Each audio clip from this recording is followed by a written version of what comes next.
Kabajamoo hordoftoota Gumii Raayyaatuuf akkam jirtu nagaa keessanii? Ani nagaa kootii. Kun YouTube Gumii Raayyaati. YouTube Gumii Raayyaa irratti odeeffannoon barbaachisoo ta'anii fi gorsoonni garaagaraa bartootas namoota kaanis giddu galeessa godhatee yeroo garaagaraatti isinii dhiyeessaan jira. Viidiyoo garaagaraa hojjechuudhaan jechuudha. YouTube Gumii Raayyaa hordofaa akka jirtanis abdiin qabaa. Ammas hordofuu keessanitti fufaa odeeffannoo barbaachisaa ta'an irraa argattu. Like, share, subscribe godhaa. Maatii YouTube kanaa ta'aa jedheen isin affeeraa.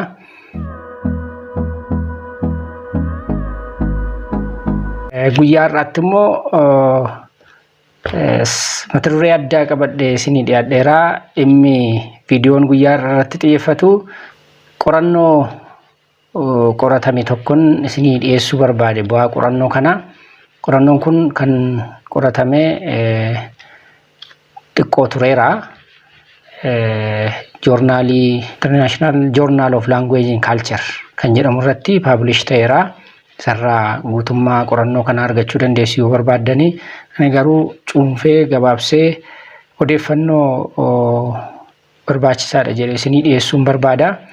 Egaa yeroo garaagaraattis qorannoo gaariidha, odeeffannoo hin dabarsaa, barbaachisaadha yoo ummataaf dhiyaate barumsa irraa argatu jedhee amanu. Kan ofii kootis yoo ta'e kan namoota kaanis eeyyamsiisuudhaan YouTube kanarratti isinii dhiyeessuudhaaf nan carraaqaa. Ragaa tokko jedhee qorannoo kan mataa kootii isinii dhiyeessuudhaaf fudhadhee dhiyaadheera. Mata dureen qorannoo kanaas kan jedhu xiinxala dogoggora barreeffama barjaalee magaalaa Jimmaa keessatti argaman irra jiru jedha. Kun egaa barjaalee afaan Oromootiin barreeffaman irratti dogoggoroonni jirani magaalaa Jimmaa keessatti kan argaman qofaa irratti kan argaman otoo hin taane kallattii garaagaraatiin yeroo adeemnu magaalaa garaagaraa keessatti wantoota nuti arginudha. Barjaalee kamiiniyyuu magaalaa kamitti yeroo dhannu baay'inaanii dogoggora irraa argina barreeffama isaanii irratti. Ani garuu naannoo man hojjedhutti magaalaa Jimmaa keessatti barjaaleen barreeffamaa afaan Oromootiin barreeffamanii jiran dogoggora akkamii qabu? Dogoggorri isaanii dogoggora maaliidha? Kan jedhu irratti xiyyeeffachuudhaan xiinxala kana geggeesseera. Dogoggorri kun maagniitiyuudiin isaa yookaanis bal'inni isaa bakka tokko duwwaa irratti kan murtaa'e osoo hin ta'in bakka baay'eetti kan argamu yoo ta'e illee ani asitti xiyyeeffadhee irratti hojjedhe. Xiqqoo ishee fooyya'insi ammallee yoo jiraate illee guutummaa guutuutti kan fooyya'e miti. Kanaaf yeroo qorannoon kun gaggeeffame garuu bal'inaan dhimmi dogoggora kana barjaalee irratti jiru barreeffama afaan Oromoo kanaan jiru baay'ee ol ka'aadha waan ta'eef irratti xiyyeeffadheen xiinxaluu yaaleera odeeffannoo funaanuudhaani. Isa gaa walii wajjin ilaallamee kanaaf mata dureen isaa akkuma isiniif ibse xiinxala dogoggora barreeffama barjaalee magaalaa Jimmaa keessatti argaman irra jiru jedha. Egaan afaan Oromoo akkuma hundumti keenya beeknu iskiriptii laatiniidha kan inni fayyadamu. Iskiriptii kan saabaa osoo hin ta'in kan laatiniidha kan inni fayyadamu. Namoonni tokko tokko qubee saabaa fayyadamuu didee jedhanii yeroo garaagaraatti yeroo isaan dubbatan yeroo isaan guunguman nageenya. Sababni barreeffama afaan Oromootii fi qubee laatiniin fayyadamamee fi akkasumatti lafaa kaa'amee utuutti yaadiin kan ta'e utuu hin ta'in deeggarsa saayinsawaa ta'e kan qabudha. Kanaafis Xilawuun 1992 akka ibsetti wantoota gurguddoo sadii akka sababaatti kaa'ee jira. Afaan Oromoo maaliif qubee laatinii fayyadame? Qubee saabaa maaliif hin fayyadamne? Isa jedhu justify gochuudhaaf wantoota gurguddoo sadii akka sababaatti kaa'ee jira. Inni tokkoffaa linguistic reason jedhama. Inni lammaffaa pedagogical reason jedhama. Inni sadaffaa immoo practical reason jedhama. Linguistic reasoning tokko tokkoon yoo ilaalle egaa linguistic reasoning ni jedhamu kuni kan irratti xiyyeeffatu waa'ee dheerinaa fi gabaabina sagalee yookaan dubbachiistuu kan ilaallatu ta'a. Kanas jechuun afaan Oromoodhaan yeroo barreessinu sagalee dheeraa yeroo barreessinu qubee dubbachiistuu wal fakkaatan lama walitti aansuudhaan sagalee dheeraa barreessina, sagalee dheeraa uumna. Akkuma kana sagalee gabaabaa yeroo uumnu immoo dubbachiistuu tokko fayyadamuudhaan uumna jechuudha yookaanis barreessina jechuudha. Kanaaf sagalee dheeraa barreessuudhaaf dubbachiistuu gosa tokko lama walitti aansinee barreessina. Sagalee gabaabaa yeroo barreessinu immoo jecha sagalee gabaabaa qabu yeroo barreessinu immoo dubbachiistuu tokko qofaa fayyadamuudhaan barreessina. Akkuma kana sagalee jabaaf laafaas yeroo barreessinu sagalee jabaa barreessuudhaaf dubbifamaa wal fakkaatu lama walitti aansuudhaan yeroo barreessinu sagaleen sun sagalee jabaadha jenna. Sagaleen laafaa yoo ta'e garuu dubbifamaa tokko qofa fayyadamuudhaan barreessina. Kun egaa linguistic reasoning jedhama. Afaan Amaariffaa yookaan afaan Ingiliffaa keessatti inni kun jiru. Jabeessuudhaaf, laaffisuudhaaf, dheeressuudhaaf, gabaabsuudhaaf haalli akka kanatti fayyadamu waan hin jirreef hanqina isa kanaa rakkina isa kanaa hambisuuf jecha qubee laatiniitti fayyadamame. Inni tokkoffaan isa kana. Inni lammaffaan immoo pedagogical reason jedhama. Pedagogical reason jechuun afaan Oromoo qubee 33 qaba. Utuu laatiniin fayyadamne ta'e qubee afaan Amaariffaa yookaan qubee Saabaa utuu fayyadamneerra ta'e akka ibsi kun jedhutti jechaadha. Guutummaa guututti afaan Oromootiin barreessuudhaaf qubee nuti fayyadamuuf hojiirra oolchuuf dirqamnu qubee 250 ta'a. Egaan qubee 250 yaadachuun baay'ee ulfaataadha. Qubee 33 yaadachuun qubee 250 yaadachuurra baay'ee salphataa jechaadha. Barsiisuufis barataadhaafis yaadachuudhaaf qubeen 33 baay'ee salphataaf qubee 250 yaadachuurra. Kanaaf pedagogical reasoning ni tokko immoo justification isaa isa kanadha. Kanaaf qubee 250 fayyadamnee yeroo hundumaa isa yaadataa ittiin barreessuurra kan salphatu isa qubee 33 akka fayyadamnu nu gargaaru script laatinii kana fayyadamuun dirqama jechaadha. Inni lammaffaan sababii isa kana. Inni sadaffaan practical reason kan jennudha. Practical reason jechuun qubeen laatinii fayyadamuun keenya qubee Ingiliffaa wajjin waan wal fakkaatuu fi yookaanis tokko waan ta'eef barattoonni afaan Ingiliffaa yookaan barreeffama Ingiliffaa barachuudhaaf baay'ee isaanii salphataa yookaan immoo afaan Ingiliffaa yeroo baratan afaan Oromoo kanaan barreessuunis isaaniif salphataa jechaadha. Kanaaf wal gargaaraa jechuudha. Qubee laatinii kana yeroo fayyadaman Ingiliffa salphaatti barreessuusaa qubee Ingiliffaa salphaatti dafanii akka baranii fi isaan gargaara waan ta'eef inni kun immoo practical reason jenna. Kanaaf qubee laatinii fayyadamuu afaan Oromoodhaa fi qubee laatinii fayyadamuu keenyaaf sababni waan sadii kaa'ame kuni linguistic reason, pedagogical reason fi practical reason jedhamu jechaadha. Kanaaf justificationii quubsaa ta'ee qaba. Akkasumatti lafaa kaa'amee kan godhame miti. Waan biraafis miti. Namoonni haala biraatti yaadan kana hubachuu danda'uu qabu. Kanaaf egaa afaan Oromootiin namoonni barreessanii qubee 33 kanaa akkamittiin qubeessuu akka qaban, akkamittiin barreessuu akka qaban, akkamittiin fayyadamuu akka qaban, spell gochuu akka qabanii beekuun isaanirraa eegamaa jechuudha. Afaan Oromootiin barreessuun afaan Amaaraffaa yookaan afaan Ingiliffaatiin barreessuurraa waan hedduutiin adda ta'a. Inni tokkoffaan akkuma sila kaasuu yaalle jecha sagalee dheeraa qabu barreessuudhaaf afaan Oromoo maal fayyadama? Qubee dubbachiistuu gosa tokko walitti aansanii fayyadamuu tunurra jira jechaadha. Yoo sagaleen gabaabaa ta'e immoo qubee dubbachiistuu tokko fayyadamuu tunurra jira. Fakkeenyaaf lafa yeroo jennu qubee dubbachiistuu tokko fayyadamnee jechaadha. A tokko.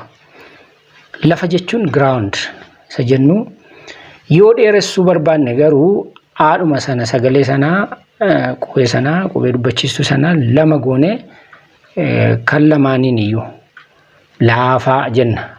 Kana jechuun soft isa jennu. Amma qubee dubbifamaa kana dheeressuuf gabaabsuu keessatti garaagarummaan hiikaa jechoota nuti argannu waliin argani garaagara baay'ee. Lafa jechuu fi laafaa jechuun tokko miti hiikkaan isaanii. Inni tokko ground lafa jechuun inni tokko immoo laafaa yookaan soft isa jennu jechuudha. Kanaaf qubee dubbachiistuu lama wal duukaa fayyadamnee yeroo dheeressinuu fi qubee dubbachiistuu tokko fayyadamnee yeroo gabaabsinu garaagarummaan jecha nuyi uumnu hiikaa isaanii irratti garaagarummaa isaan qabanii laanaadha jechuudha. Jechuun jecha hiikaa tokko qabu uumuu hin danda'ani. Kanaaf afaan Oromoo barreessuun afaan Amaariffaatiin barreessuu kan afaan Ingiliffaatiin barreessuu irraa addan kan isa godhu keessaa kun isa tokkodha. Inni lammaffaa qubee dubbifamaa jabeessuuf laaffisuu jechoota kan nuti adda yookaan jabaachuu fi laafuun jechoota kan ittiin adda baanii qubee dubbifamaa gosa tokko lama wal faana fayyadamuu fi qeenxee goonii fayyadamuu irratti hundaa'a. Qubee dubbifamaa gosa tokko lama walitti aansinee fayyadamne jechi suni jabaadha sagaleen isaa jechaadha. Tokko yoo fayyadamne garuu jabaa miti laafaadha jechuudha. Fakkeenyaaf badaa yoo jenne amma dubbifamaan walitti aanee fayyadamame waan hin jirreef jechi kun jecha sagalee laafaadha. Baaddisa jennu jechaadha. Daa yoo lama taasisnee baddaa jennee barreessine garuu hiikkaan isa duraarraa qabu addadha. Haayilaandii jechuudha.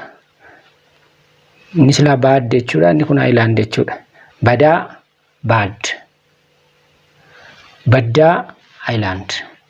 Garaagarummaan kun kan dhufe qubee dubbifamaa gosa tokko lama taasisanii wal cinatti fayyadamuu fi qubee dubbifamaa tokko taasisanii fayyadamuu waan kan ka'edha.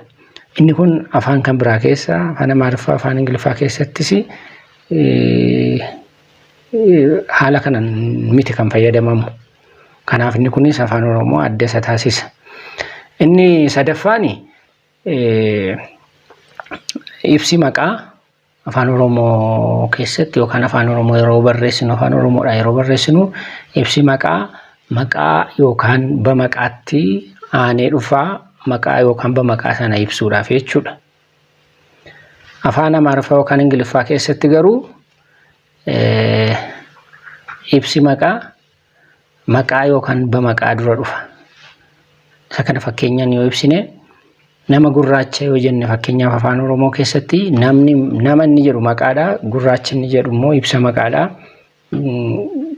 Gurraacha inni jedhu ibsi maqaa kuni nama isa jedhu kanatti aanee dhufee jechaadha duubaan. Kanaaf ibsi maqaa afaan Oromoodhaan yeroo barreessinu maqaatti yookaan bamaqaatti aanee dhufa. Afaan Amaariffaa yookaan Ingiliffaa keessatti garuu akkasumatti xiqursa wenna. Xiquriin ibsa maqaadha. Sawuun maqaadha. Xiquriin ibsi maqaa kun sawuu dura dhufe. Ingiliffaa keessattis black man enna. Blackin adjectiveidha. Maanin nounidha jechaadha. Kanaaf nounii sana ibsuudhaaf nounii dura dhufe adjectivein. Kanaaf inni kunis afaan Oromoo adda taasisa. Inni biraa caasan ijaarsa himaa afaan Oromoo caasa ijaarsa himaa afaan Ingiliffaarraa addadha. Caasa ijaarsa jechoota afaan hima yeroo ijaarru subject verb object jenna afaan Ingiliffaa keessatti. Isaan kuni wal jala darbuudhaan hiikaa yoo kennan iyyuu bu'uura kan ta'an garuu subject verb object isa jedhudha. Afaan Oromoo keessatti garuu matima subject isa jennudha. Antimaa fi innimmoo object isa jennudha. Xumura verb isa jennu jechaadha. Kanaaf subject verb object yeroo ta'u afaan Ingiliffaa irratti afaan Oromoo irratti immoo matima antima xumura jedhama jechaadha. Fakkeenyaaf he loves football yoo jenne hiin subjectidha, lapsin verbidha, footballin object. Gara afaan Oromootti yeroo dhufnu inni kubbaa miilaa jaallata yoo jennema inni kan jedhu matima yeroo ta'u kubbaa miilaa kan jedhu immoo antima. Jaallata inni jedhu immoo xumura. Kanaaf egaa namoonni afaan Oromootiin barreessanii beekumsaa fi dandeettii afaan Oromootiin barreessuu kana qabaachuu qabu. Kan hanqina kanaatu mul'ata barreeffama barjaalee arginurraa namoota dandeettii kanaaf beekumsa kan hin qabneen waan barreeffamuuf jechuudha. Haala kana irratti hundaa'uudhaan egaa magaalaa Jimmaa keessas barjaalee garaagaraa yeroo ilaallu qubee dogoggoraa rakkinoota barreeffamaatu jira barjaalee irratti. Isa kana ilaaluudhaan xiinxala barreeffama barjaalee irra jiran magaalaa Jimmaa keessatti argaman dogoggorri barjaalee kanarra jiru dogoggora akkamiiti hammamis isa jedhu xiinxaluuf kan xiyyeeffatedha qorannoon kun.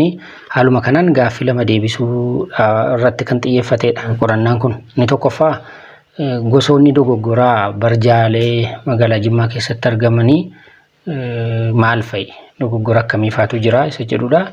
Lammaffaa immoo dogoggorri kun hangam hiikaa barbaadame yookaanis ergaa barbaadame hangam jal'isu isa jedhudha. Isa kana lamaan deebisuudhaaf xiyyeeffannaa godhatee kan karoorfamee hojjetamedha qorannoon kun. Qorannoo kana qorachuu keessatti odeeffannoon kan funaaname barjaalee ilaaluudhaan barjaalee irraa odeeffannoo deemuudhaan funaanuudhaan barjaalee hundumaa utuu hin ta'in yookaanis dogoggoroota barjaalee irra jiran hundumaa utuu hin ta'in wantoota dogoggoroota ijoo ta'an irratti kan xiyyeeffatamedha. Haala ibsaatiin yookaan addeessaan kan dhiyaatedha xiinxalli isaa immoo.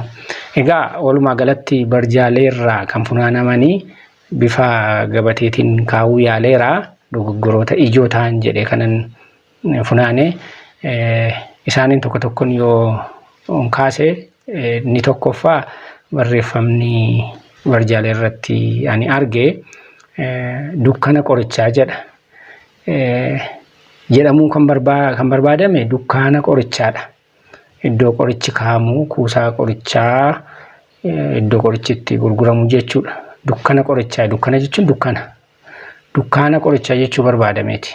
Kun amma ergaan isaa jallateera sababa qubeen keessa hafee iddoo barbaadamutti galuurraa hafeerraa kan ka'e dukkaana qorichaa ture dukkana jedhe. Hiikkaan dukkanaa fi dukkaanni immoo tokko miti. Inni lammataa mana surraa jedha. Kaayyoon barbaadame mana suuraadha. Garuu suura jechuun Grace House akka waa jechuu wayiiti. Wanta akka jedhamu immoo hin jiru. Grace House wanta jedhamu hin jiru. Inni jalqabaa kan barbaadame drug story barbaadame garuu drug darkdha. Drug dark wanta jedhamu immoo hin jiru. Inni sadaffaan mana poolii jedha. mana poolii jedha puulaawus jechuu barbaadameeti.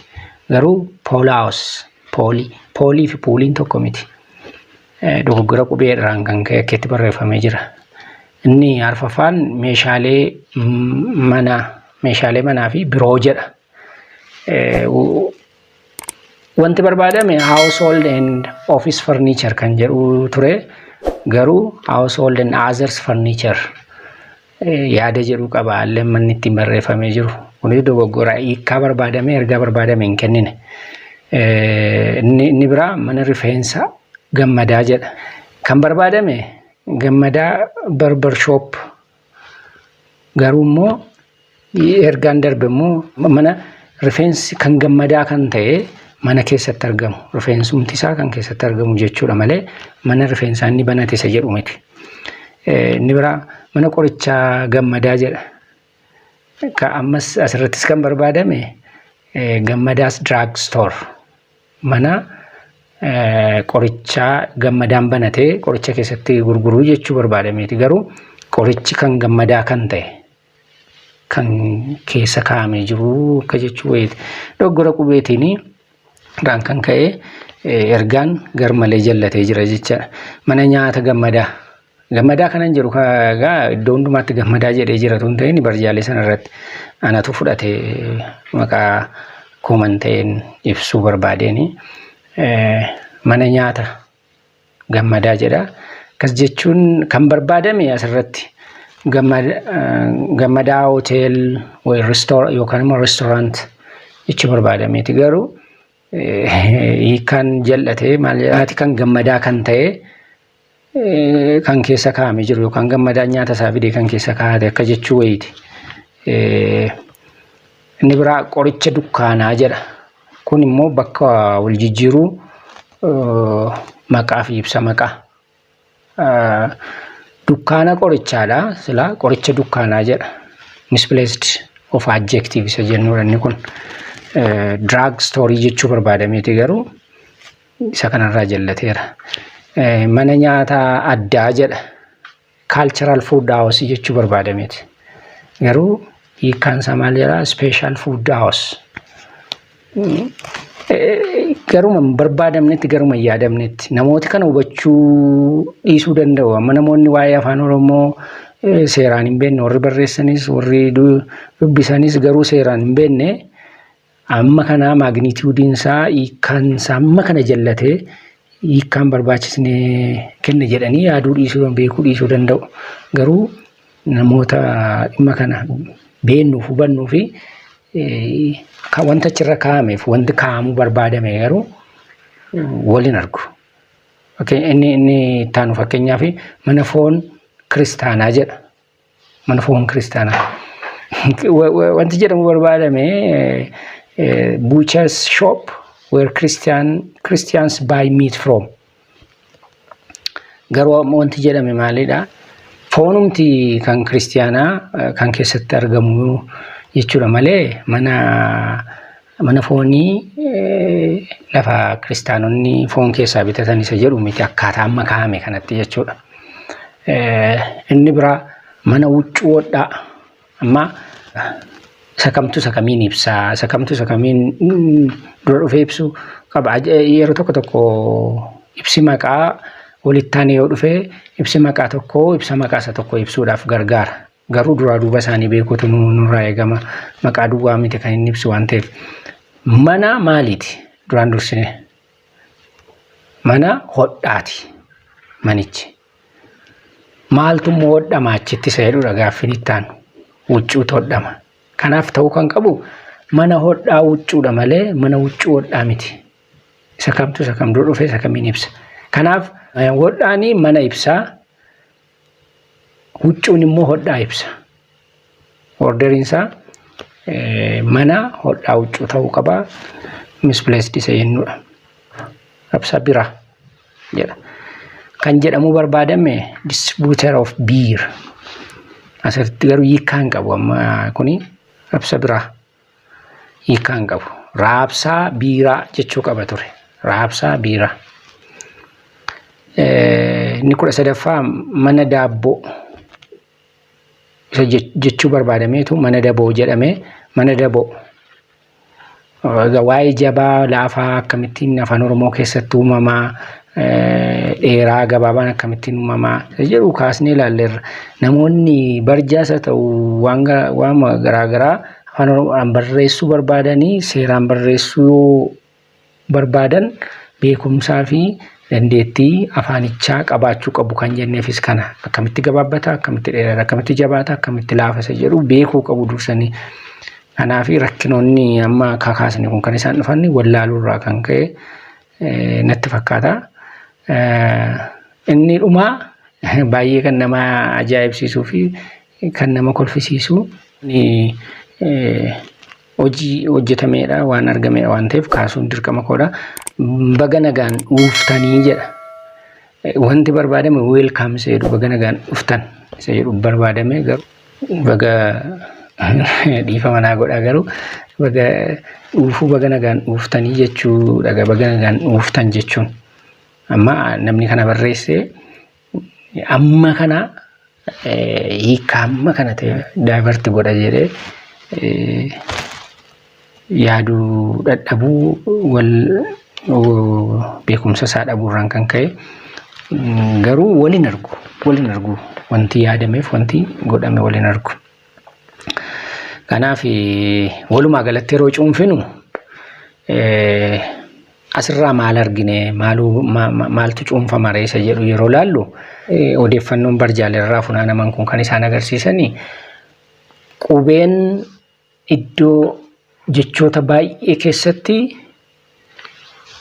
qubeen barjaalerra jiran jechoota baay'ee keessatti dogoggoraan barreeffamaniiru. Inni gabaabbachuu qabu dheeratee, inni dheerachuu qabu gabaabbatee, inni jabaachuu qabu laafee, inni laafuu qabu jabaatee barreeffamaniiru.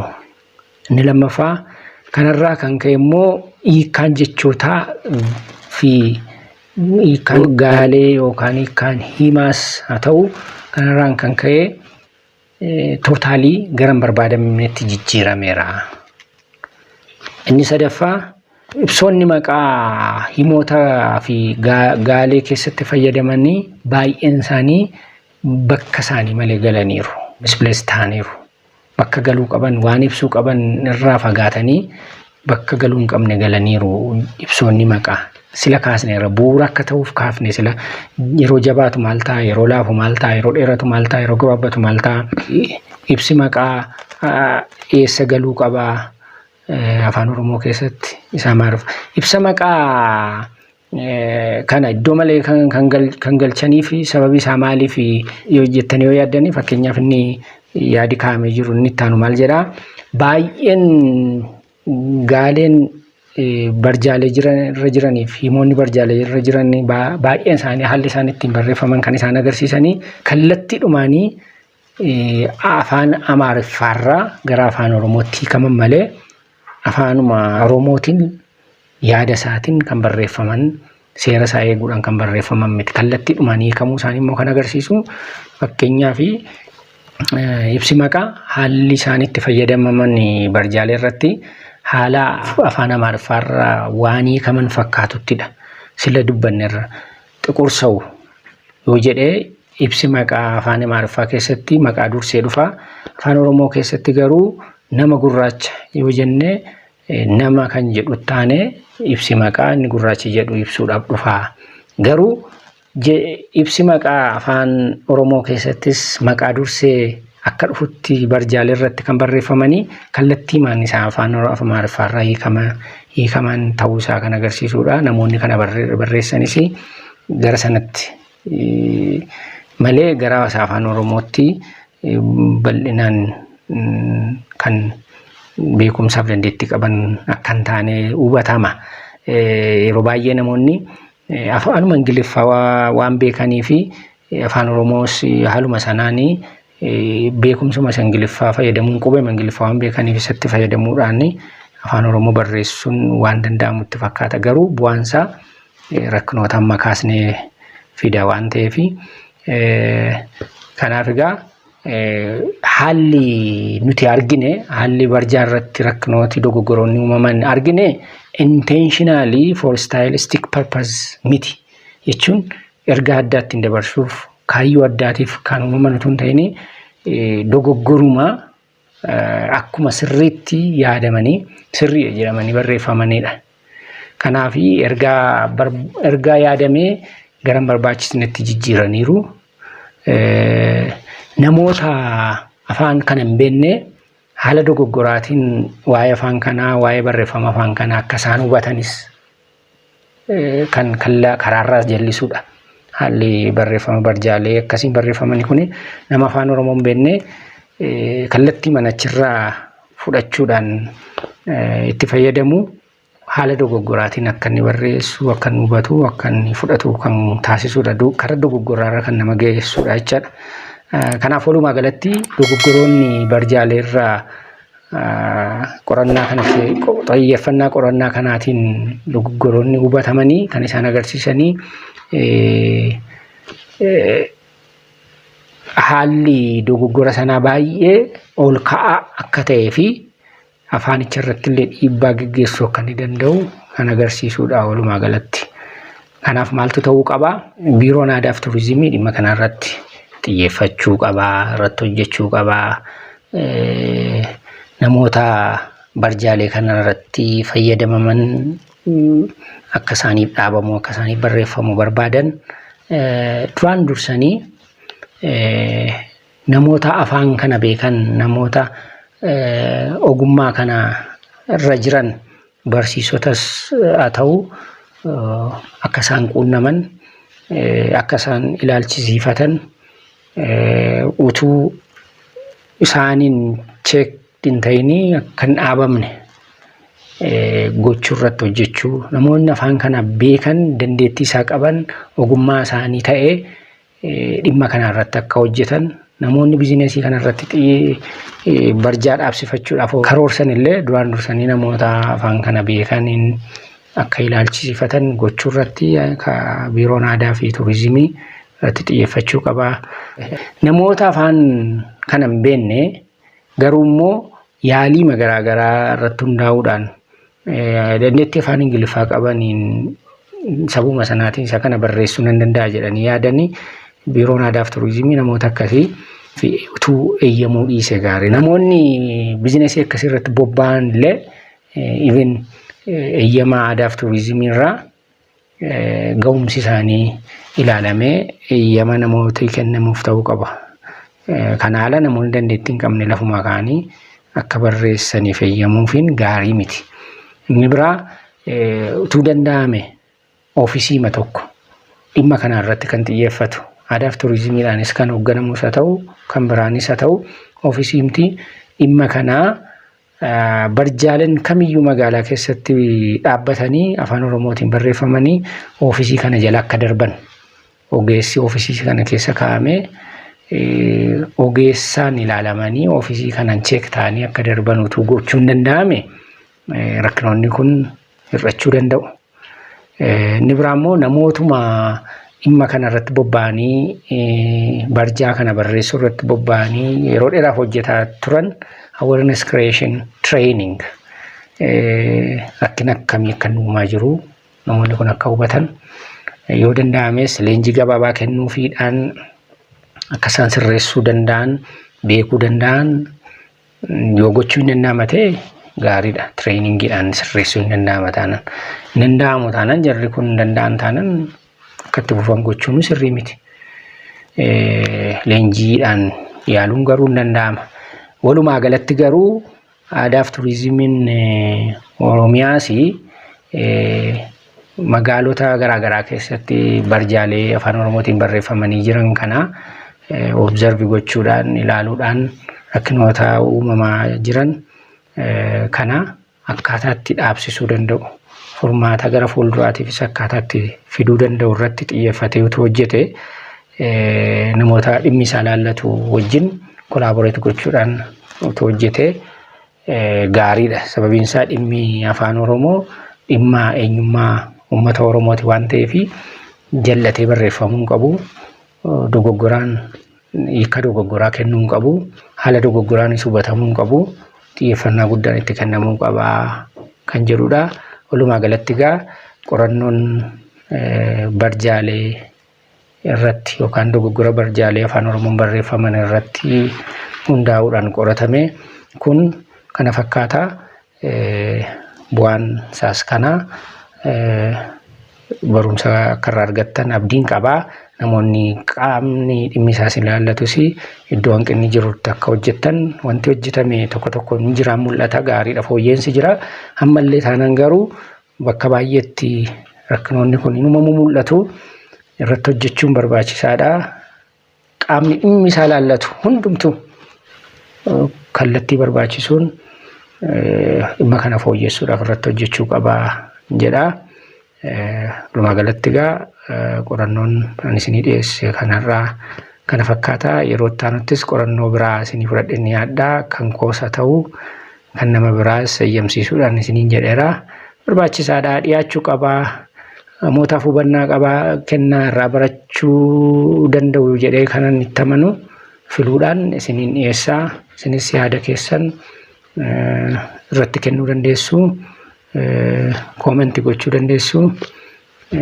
Haala kanaan itti fufnaa. Kan kanarraa asumarratti xumureera. Yeroo biraatti dhimma biraatiin mata duree biraatiin hanga walitti deebinutti nagaan turaa. YouTube kana hordofuu, share, subscribe, like gochuun hin dagatinaa. Galatooma.